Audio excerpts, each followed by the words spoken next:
I want to do an in-progress review of God of War. I'm about 10 hours into the game and I decided to play it on God of War difficulty, which has definitely humbled me to say the least. But this game has kept all the same charm as the previous one, keeping never cutting and always keeping you immersed, minimal and simplistic UI, and really it's much appreciated. They're doing a lot of the same things that the old one did and it feels a lot like the old one. They're not trying to do something crazy innovative, but they're building upon what they've taken before and just improving or adding to it, which I love. Now, they don't explain right off the beginning why you lose all your abilities, like how they do for Metroid and stuff of that nature, but you do get them back pretty fast. Really fast, actually. So much so that if you're not paying attention, it can be overwhelming.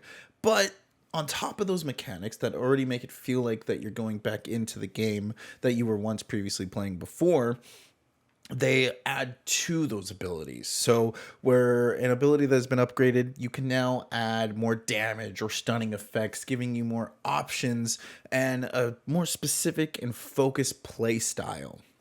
This was very helpful playing on God of War mode because the enemies, there is a lot more variety of them. And being a lot more of them, they have a lot more different attacks and they will swarm you. It can be real easy to feel overwhelmed. And being able to do these new abilities and find a flow of kind of combos and things like that that worked for me was really great. And getting enough experience helped as well. Being able to upgrade all my equipment never felt like much of an issue. Where at times where yes, I did have to pick and choose, but I always seemed to have enough resources when I needed them or when I was progressing through the story or side missions. Now it did help that I was going through and exploring, and we'll get more into that later. But the enemies usually stick between being melee mobs or even range mobs. And because we're no longer just fighting Duragars the whole time, I think I'm saying that correctly, and there's a more variety of bosses. We're not just fighting trolls every hour or 2 hours progressing through the story. There's different types of things that were coming after us, and they usually fit the environment that we're going at. Now, taking a more simplistic approach to the world, there's not just a single hub of Midgar. We're traveling between different realms, and there's some fast traveling involved, which means we just get to get into the game and the action of it a lot sooner. Is much more appreciative. When it comes to exploring the game, I definitely felt encouraged to do so, not only because it was the hardest difficulty that I was playing on and I needed the resources, but also because the game quickly rewards you for it.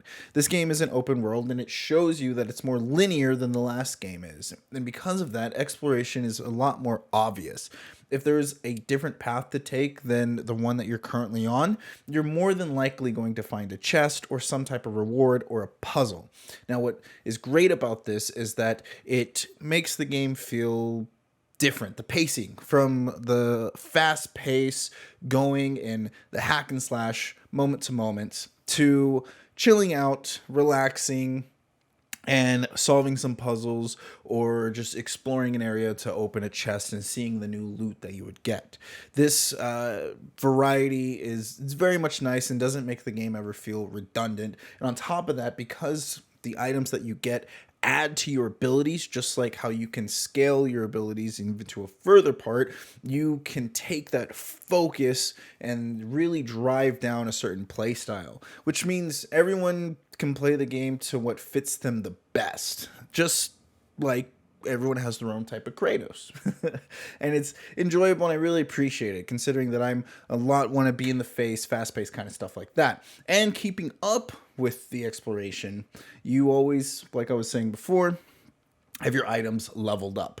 With this being to the point where I have my Chaos Blades and my axe, my Leviathan axe, and they're both maxed out. I really had to pick between the two, and for the most part, combat works very fluidly. So using my Leviathan axe doesn't really matter between using my Chaos Blades. I get to play how I want to play, and if I have a preferred style, I can. There are certain enemies that require you to use one or the other, but from so far of what I've played, it hasn't been forced down my throat so heavily, which I appreciated. And when I wanted to try out the other one, they're both fun and they have the same combos.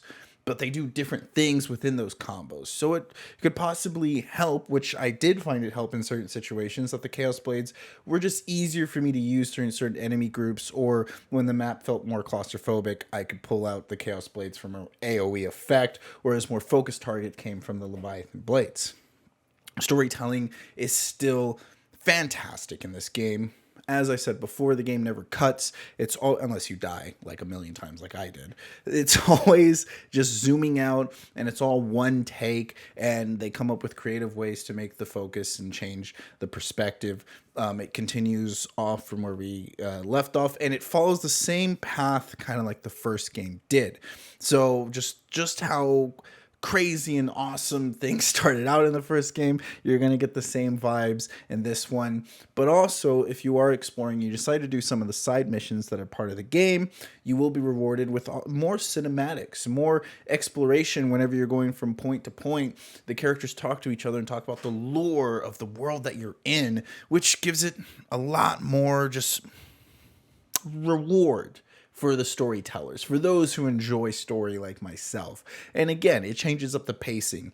You go from playing a very intense hack and slash to sitting back and listening to these characters interact with one another. Now, this does, for the moment, feel like it's more Atreus' story. Like, Kratos is kind of a developed character and has really kind of found himself, whereas there is still some growth that he needs to go to. It doesn't seem as large as Atreus, and we get to see that through the dialogue and the conversations that they have with one another and the conflict that they're now butting heads. I mean, he's a teenager now. He's going to rebel. He's going to think that he knows all the answers to things, and really early on you start to see that some of his hopeful suggestions or what he might be dreaming of ends up kind of falling flat, and he has to kind of adapt or learn from it. The game is also going and taking you and putting you in different perspectives. You are not always going to be playing as Kratos, and I find that kind of interesting. Fleshing out the story in different ways from different points of views, and I'm looking forward to see how far that would go. So far, I definitely recommend this game.